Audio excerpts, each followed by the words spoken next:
Dzisiaj zaczynamy kolejny temat z takich bardziej tematów społecznych na naszym kanale. Oczywiście za każdym razem połączonych troszkę z koreańską pielęgnacją. Dzisiaj troszkę taki bardziej poważny temat, myślę, operacje plastyczne.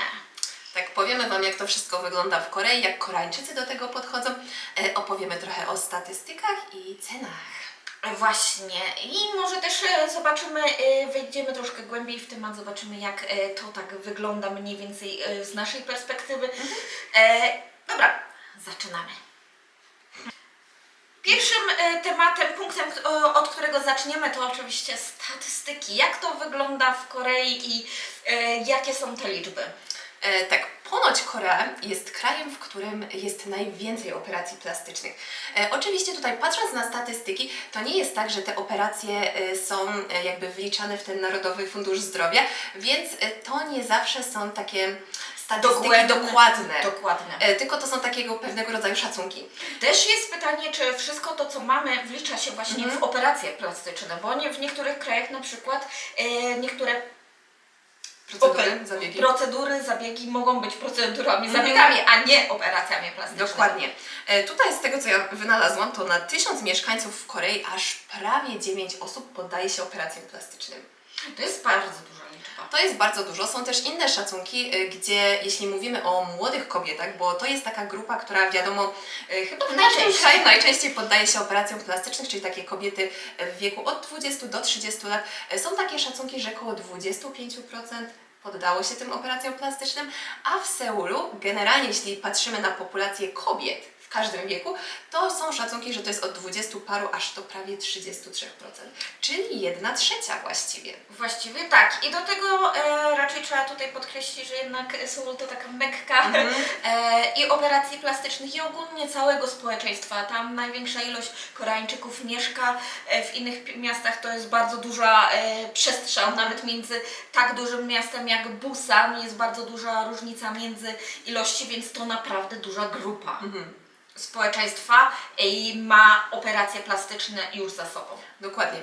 To, co jest jeszcze ciekawe, to, że w Korei mamy bardzo, bardzo dużo chirurgów plastycznych. Tak, i to jest właśnie dziwne, bo ciągle ostatnio słyszę, że brakuje lekarzy. Wielu studentów właśnie decyduje się na to, żeby pójść na kierunek z chirurgii plastycznej, a nie na inne kierunki medycyny. To, co właśnie mówisz, ja tutaj sobie zerknę do telefonu, żeby nie namieszać, ale właśnie była rekrutacja rezydentów pierwszego roku, właśnie na ten rok.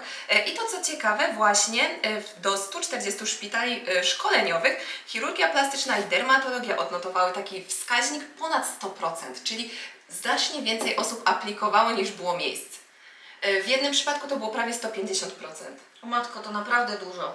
Dlatego też myślę, przez to, że mamy tutaj w Korei bardzo dużo lekarzy do operacji plastycznych, pewnie też dlatego tutaj turystyka się rozwija bardzo mocno. Z operacjami wielu, na przykład w shortsach czy na YouTubie możecie widzieć, wiele kobiet decyduje się właśnie operacje plastyczne tutaj w Korei zrobić. Tak. I to też jest pełen pakiet. Dokładnie, czyli tutaj nie tylko płacicie za operację, ale też jest osoba, która Wam pomoże z tłumaczeniami, Zakupem biletu, hotela, z wszystkim. Po prostu wszystkim. Macie Dokładnie. pełen pakiet, przyjeżdżacie, robicie sobie recovery i wylatujecie od razu po.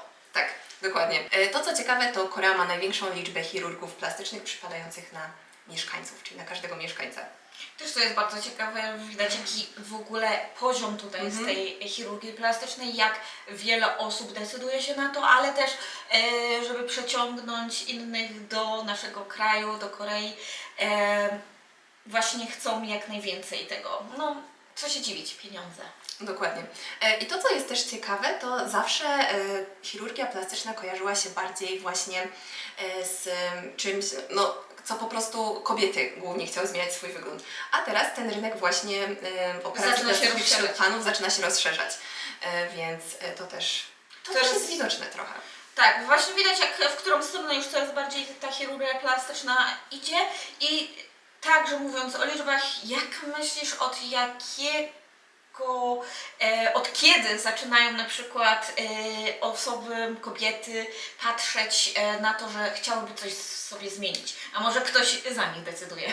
Właśnie, to też to już taki tip, ale faktycznie ja myślę, że to się zaczyna już w takim wieku nastoletnim, czasem właśnie już bardzo wcześnie. No Może właśnie. nawet wcześniej niż w wieku nastoletnim w szkole podstawowej. Tak. I to często właśnie jeśli idzie o dzieci, głównie dziewczynki, no to kto? Oczywiście mamy. Tak, oczywiście tutaj jest bardzo duży nacisk na to, żeby dobrze wyglądać. I to także widoczne jest na ulicach koreańskich i to, jaką czują presję, nie tylko właśnie dzieci, raczej dorośli, ale także dzieci nie tylko od rówieśników, ale także od własnych rodziców, którzy po prostu chcą, co prawda, lepiej dla swoich dzieci, bo w dorosłym życiu masz większe przywileje, kiedy jednak Twoja twarz wygląda w standardzie. Dokładnie i często rodzice nie mają złych intencji, tylko oni się po prostu martwią, bo w Korei to jest bardzo popularne, że taki typ myślenia, żeby dziecko nie odstawało. Żeby dziecko nie odstawało od rówieśników, a naprawdę często koreańscy rodzice i w ogóle Koreańczycy przywiązują bardzo dużą wagę do detali. Czyli nie wiem, jedno oko jest troszkę większe, drugie jest troszkę mniejsze i to już jest duży problem, albo właśnie dużo znamion na twarzy. Też mamy bardzo, nawet u chłopców, chcą to usuwać, bo dla nich to wygląda brudno.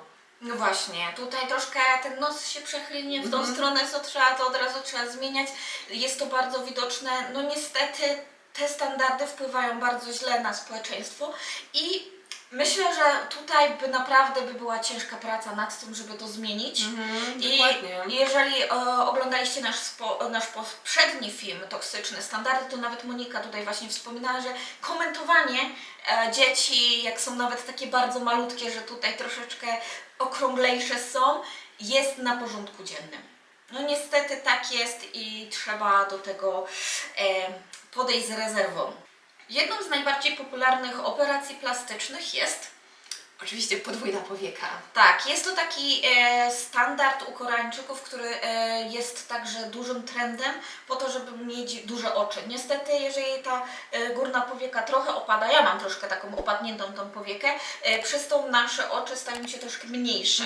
Wyglądają na mniejsze, nie? Tak, wyglądają na mniejsze, dlatego też ta operacja, zabieg jest bardzo popularny w Korei, ale także troszkę to chyba zaczyna się zmieniać. Raczej ten trend schodzi na to, żeby jednak mieć tą pojedynczą powiekę. Tak, zwłaszcza wśród panów. Wśród panów często, ja oglądam bardzo dużo datingowych show z Korei i tam faktycznie bardzo dużo pań mówi, że ona woli właśnie mężczyznę z pojedynczą powieką. O, patrzcie. Więc ten trend się trochę zmienia, ale mam wrażenie, że wśród kobiet to jeszcze nie do końca tak wygląda, a to też jest na pewno uwarunkowane makijażem. Tak, to zależy jak właśnie ten makijaż robimy, bo niestety podwójna powieka, raczej pojedyncza powieka, no nie pozwala nam na jakiś wykwintny makijaż. Często po prostu chodzi o to, że... O, jesteś, włosy wpadłem.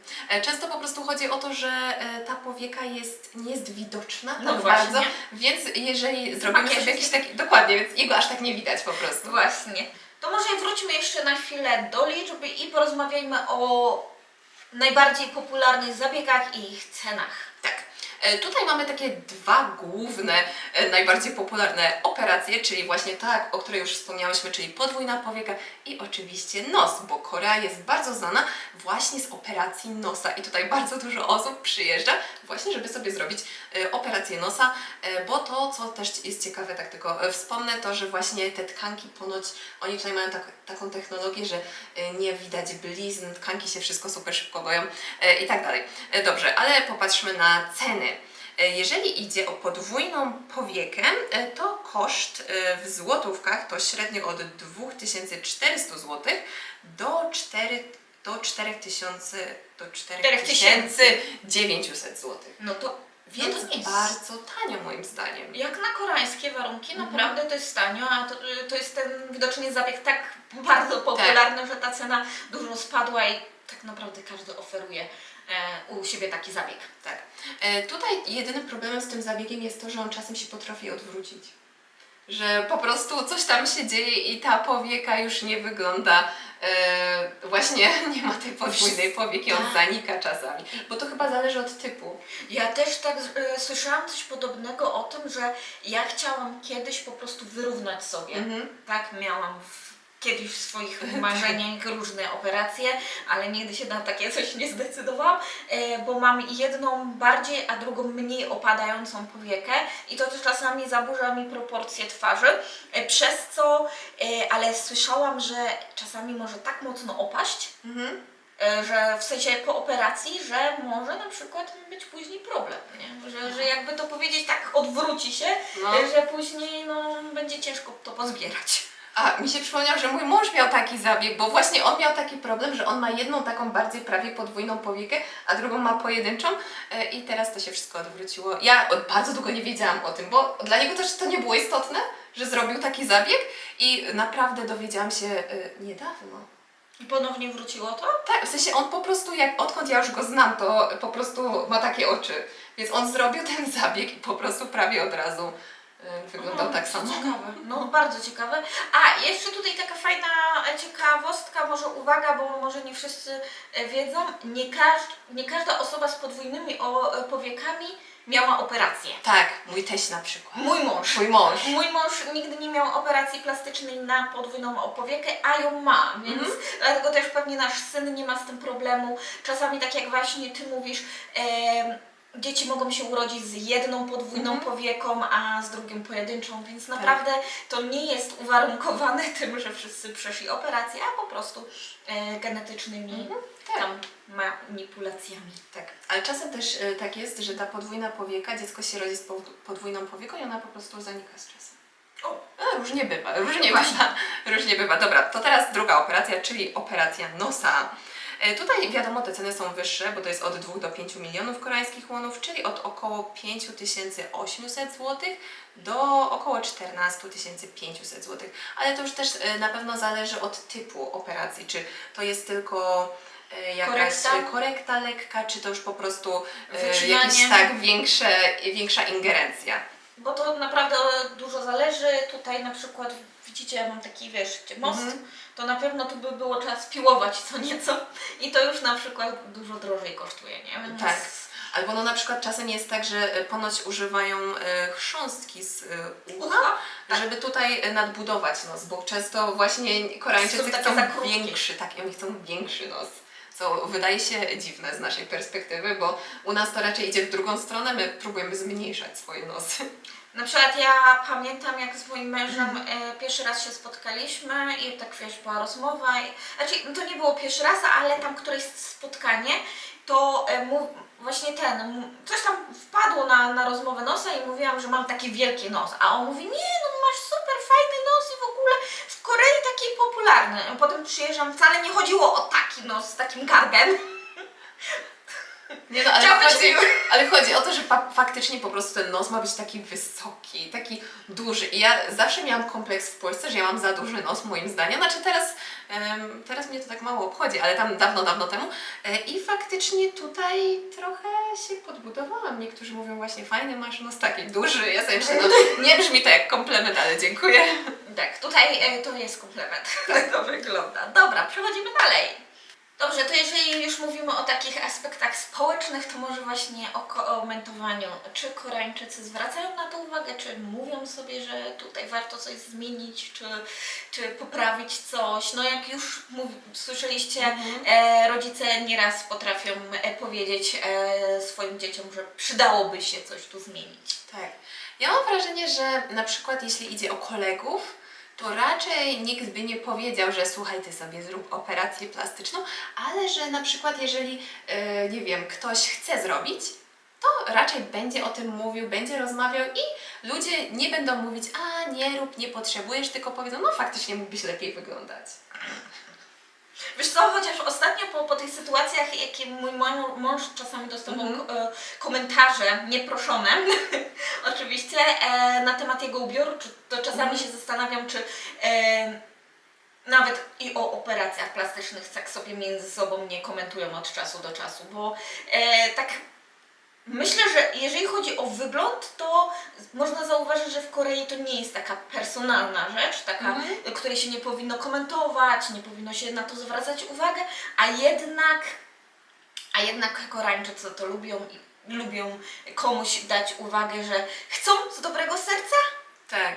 ale tak zbyt oficjalnie to mówią, zbyt tak. Tak. Ale wiesz co, mi się wydaje, że na pewno ja sobie wyobrażam takiego typu sytuacje, że na przykład ktoś już sobie zrobił operację plastyczną i ktoś mu mówi: wow, wyglądasz lepiej. O, tak. To sobie wyobrażam. Może takie, żeby faktycznie, że popraw sobie ten nos, no to w rodzinie może tak. Ale wśród znajomych nie, ale właśnie takie komentowanie, że nos wygląda lepiej. U nas na przykład w grupie kuzynów mojego męża, bo czasem mamy takie duże spotkania, że wszyscy się spotykają, jest jedna kuzynka, która sobie zrobiła nos i ja, będąc bardzo naiwną osobą mimo wszystko, tak myślę sobie, bo też nie widujemy się aż tak często, bo nie wszyscy mieszkamy w tym samym mieście i tak sobie myślę, wygląda inaczej. Czy ona zrobiła sobie nos? Czy nie? No ale tam na chwilę odeszłam, wracam do stołu, a tutaj cała dyskusja o tym nosie i to tak naprawdę bardzo naturalnie, bez żadnego piętnowania tego i ona poddała się chyba 2 operacjom, bo zrobiła sobie raz nos i nie była do końca zadowolona, więc zrobiła sobie drugi raz. I faktycznie, no taka wśród tych kuzynek po prostu taka naturalna rozmowa, a faktycznie, no bo jak tutaj coś tam, a ja też bym chciała. I takie po prostu, no bez żadnej żenady, to jest zupełnie naturalny temat. Właśnie, jeżeli wspominasz tutaj o poprawkach, to właśnie opowiadałaś mi kiedyś, że jesteś na grupie Na tej grupie. operacji plastycznej. Bardzo ciekawe, za chwilę nam o tym opowiesz, ale właśnie wspominałaś tam, że koranki chyba często sobie, jeżeli coś im się nie podoba, to Tak. pójdą sobie i poprawią to. Tak, właśnie ja jestem na tej grupie i tam bardzo często pojawia się AS. I ja sobie myślę, ale co? A tutaj faktycznie chodzi o to, że po prostu coś tam nie zawsze pójdzie po naszej myśli. No wiadomo, lekarz, chirurg też nie jest w 100% w stanie przewidzieć, czy klientka będzie na końcu zadowolona, bo czasem ona mówi, że chce tak, a potem ma ten nos i myśli sobie, nie, jednak chce trochę inaczej. I naprawdę były osoby, widziałam w komentarzach, które wspominały, że to jest ich 4. operacja nosa. Wow, to ja nawet nie wiedziałam, że tyle można operacji nosa takich poprawkowych robić. No to już jest sporo, to już jest sporo. Mi się wydaje, że to też trochę tak jest, że nos jest taką właśnie centralnym punktem naszej twarzy i czasami też komuś się wydaje, że będzie dobrze wyglądał z większym nosem, potem się okazuje, że jednak nie do końca, chce troszkę inny kształt i jak tak zaczniemy poprawiać, to można w to wpaść i po prostu... Właśnie. I dlatego też moim zdaniem w jakimś sensie bardzo fajne jest to w Korei, że nie jest to tak piętnowane jak w innych krajach. O, zrobiłaś sobie coś, a przysadziłaś, po co i dlaczego i takie ciągłe komentowanie i rozmawianie na tym, że ktoś coś popełni błąd. Ale jeżeli ta osoba się czuje lepiej, tylko właśnie tutaj jest ta cienka granica, którą bardzo, bardzo szybko można przekroczyć z takiego lekkiego poprawiania, z takiego lekkiego jakby lekkich zmian, żeby poczuć się lepiej i naprawdę pewniej. Zaczyna to tak, ktoś zaczyna biegnąć i poprawiać, aż nie będzie to naprawdę idealne. No i można skończyć jak niektórzy nasi piosenkarze znani. Tak, celebryci. Właśnie, dlatego ja się zawsze obawiałam operacji plastycznej, że to jest takie, czasami jak tatuaże. Zrobisz sobie jeden i potem idziesz, oj, chcę jeszcze ten, jeszcze ten. A za parę lat jednak nie. No właśnie, bo operacje plastyczne jednak nie są do zmiany, już nie wrócimy do tego wyglądu, w którym byliśmy wcześniej. Tutaj, jeśli idzie o Koreę, to z tego, co ja słyszałam i o tym się mówi, że faktycznie Korea słynie z takiego typu operacji bardzo naturalnych, które mają tylko trochę poprawić nasz wygląd, a nie tak go zupełnie zmienić. Oczywiście ja się z tym zgadzam, ale ja mam wrażenie, że mimo wszystko jest w Korei taki, wydaje mi się, że nie tylko w Korei, ale za granicą też, taki typ trochę idealnej twarzy po zabiegach, do której jednak bardzo dużo osób dąży. I na przykład nieczęsto się zdarza, moim zdaniem, widzieć ludzi, którzy faktycznie jesteś na zewnątrz i widzisz, że ktoś naprawdę ma całą twarz operacji, ale to się zdarza.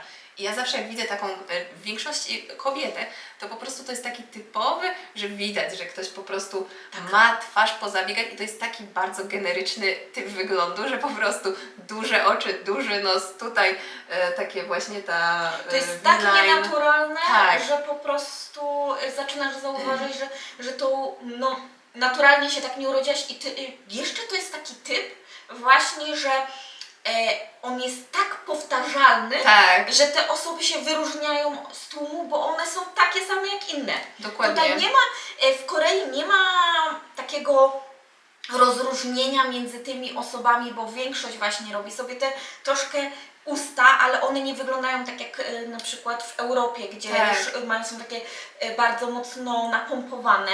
Ten nosek za każdym razem jest taki lekko spiczasty. Tak, i właśnie taki wysoki, bardzo równy. Ja zawsze widzę, jak ktoś miał operację nosa. To jest bardzo widoczne. Wiesz co, ja na przykład na to tak nie zwracam uwagi, bo bardziej mnie interesuje na przykład jaki ma makijaż albo rzeczy ubrane, ale właśnie te, o których mówisz, jak osoba, które zrobiły prawie sobie całą twarz, Tak. to już widać to i to tak się bardzo mocno rzuca w oczy. Widać właśnie nawet jak się ogląda jakieś programy, bardziej takie reality TV, no bo aktorzy raczej nie poddają się takim zabiegom, które byłyby tak bardzo widoczne.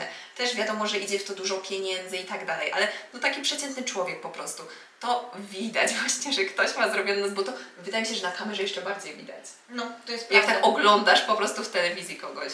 Ale to też czemu właśnie aktorzy często nie decydują się, bo oni nie chcą być tacy sami jak inni. Właśnie o to chodzi, że to jest ta różnica, że oni nie chcą wyglądać tak jak każda osoba po operacjach plastycznych, bo to stwarza problem tym, że wszyscy będą w telewizji wyglądać tak samo i nigdy nie będą się z sobą wyróżniać. Dlatego te operacje plastyczne u gwiazd często są dużo delikatniejsze.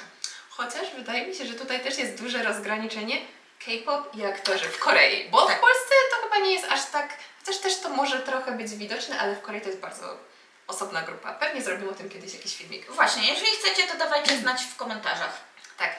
Dobrze, to może na samo zakończenie porozmawiajmy o tym, co myślą nasi bliscy na temat operacji plastycznej, czy kiedykolwiek usłyszałyśmy jakieś głosy, że wypadałoby nam coś zmienić, czy nie. Porozmawiajmy właśnie o nas. Tak.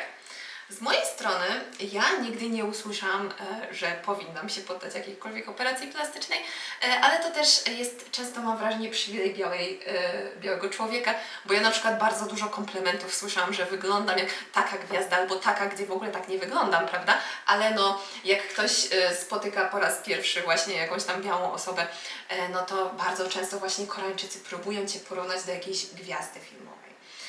Więc mi się akurat nie zdarzyło, jeśli idzie o nawet moją teściową, która ma bardzo dużego bzika na punkcie wyglądu, to też nie zdarzyło się tam, żebym schudła, to jej się zdarzyło, żeby mi powiedziała, ale żebym na przykład poddała się operacji plastycznej, to nie. Widzicie tutaj komentowanie właśnie Tak. starszych osób na temat wyglądu jest. Jest. Jeśli chodzi o mnie, mój mąż, nigdy raczej jak rozmawialiśmy na ten temat, bo ja oczywiście najlepszy kontakt mam z moim mężem, to kiedy mówiłam coś na temat mojej twarzy, on nigdy nie był taki, że jej zabraniał, mówił, że o nie, nigdy, po co Ci to i tym podobnego, ale też nigdy mnie jakoś tak nie zachęcał do niczego. Jeżeli mówiłam o swoich jakichś takich minusach, to raczej to było to rozmowa między nami, a nie tak jakoś otwarcie mówienie, że powinnam coś zmienić. Ja na przykład takiego kontaktu jak Ty codziennego nie mam z teściową, więc ona także nic nie komentowała, ale to też jest osoba, która pewnie by nie miała nic takiego. Więc rodziny raczej mamy takie... Takie w miarę okej, ale ja mam wrażenie też, że na przykład moja rodzina, czy też moi znajomi, jakbym na przykład powiedziała, że chcę poddać się operacji, to nikt by mi nie odradzał. No właśnie, nie? Po prostu wszyscy by powiedzieli, a no w sumie wydaje mi się, że nie musisz, ale okej, mój mąż też ma zawsze takie podejście, że on mówi, że no ja lubię jak Ty wyglądasz, więc nie chciałbym, żebyś sobie robiła operację, ale jakbyś bardzo chciała, to okej. O właśnie, no. Bo tu jest takie duże otwarcie na te operacje plastyczne. Też wydaje mi się, że to wynika z tego, że oni naprawdę wierzą tym lekarzom. Tak, i tutaj w to, że ingerują ci lekarze właśnie w naszą twarz lub coś tam podobnego, to oni idą pod ten nóż i okej, rób co musisz, a my Tobie po prostu zaufamy. I może tym stwierdzeniem zakończmy nasz film. Tak. Dziękujemy Wam bardzo. Mam nadzieję, że ten temat Wam się bardzo spodobał. Jeżeli chcielibyście więcej takich filmów społecznych na naszym kanale, to zapraszamy do komentowania, zadawania jakichś tematów z chęcią. Może któryś z nich poruszymy, a do tego czasu zapraszamy do polajkowania, subskrypcji kanału. I oczywiście zostawiajcie komentarze na temat operacji plastycznych. Co Was ciekawi, jeżeli macie jakieś inne pytania, to postaramy się na nie odpowiedzieć. Może sami byście chcieli spróbować jakieś w Korei. W Korei. Do usłyszenia. Takie, by the way, ja jakbym już miała robić operację plastyczną, to w Korei. Właśnie, właśnie. Pa! Chodź, idziemy zjeść. O, 500. Ciekawe jak długie to wyjdzie, czy będzie...